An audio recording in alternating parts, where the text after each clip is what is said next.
সকালের খবরে দেখলাম হয়তো গুজব আজকেই শুরু হয়ে যাবে যুদ্ধ। এরকম পরিস্থিতিতে আমরা বাস করি।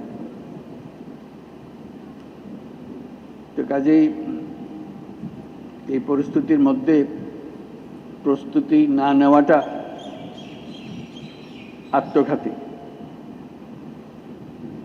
এবং প্রস্তুতি নিতে হলে আধা আধি প্রস্তুতির কোনো জায়গা নেই।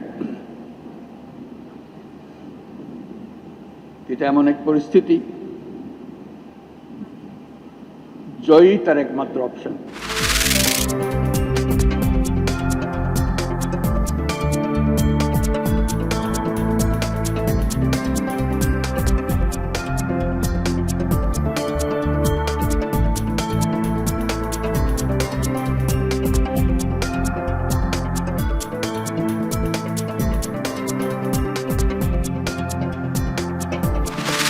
ফেসবুক, সোশ্যাল মিডিয়া প্রতি মুহূর্তে মাথা খারাপ করে দিচ্ছে। এমন এমন কথা বলে, এমন এমন লেখে। আরো কিছু কিছু মানুষ আছেন যারা এমন ভাবে উস্কানি দেন যে সবাই বিভ্রান্ত হয়ে পড়ে। যে আমরা বিশ্বাস করি যে প্রত্যেকটা মানুষ হচ্ছে বাংলাদেশে, যা বাংলাদেশের জন্ম, তার হচ্ছে বাংলাদেশের নাগরিক। তার পুরো অধিকার আছে, সম্পূর্ণ অধিকার আছে। আপনারা কখনোই নিজেদেরকে ছোট মনে করবেন না, আউটসাইডার মনে করবেন না।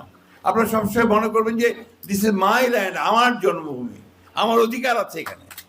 এর ভালো মন্দ আপনার ভিন্ন রাজনীতি করার অধিকার আছে, অন্য দল করবেন সে অধিকারও আছে, এটা আপনার অধিকার।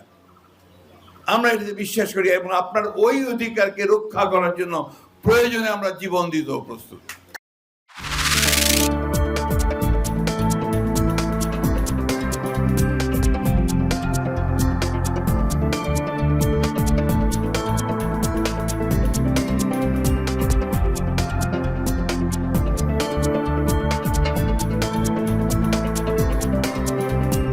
তবে রাজনৈতিক এই ঐক্যে বা সমঝোতার জায়গা থেকে আমাদের মাঠের ঐক্য পরবর্তীতে সেটা নির্বাচনের দিকে যাবে কিনা সেটা আসলে পরবর্তী সময়েই আসলে বোঝা যায়।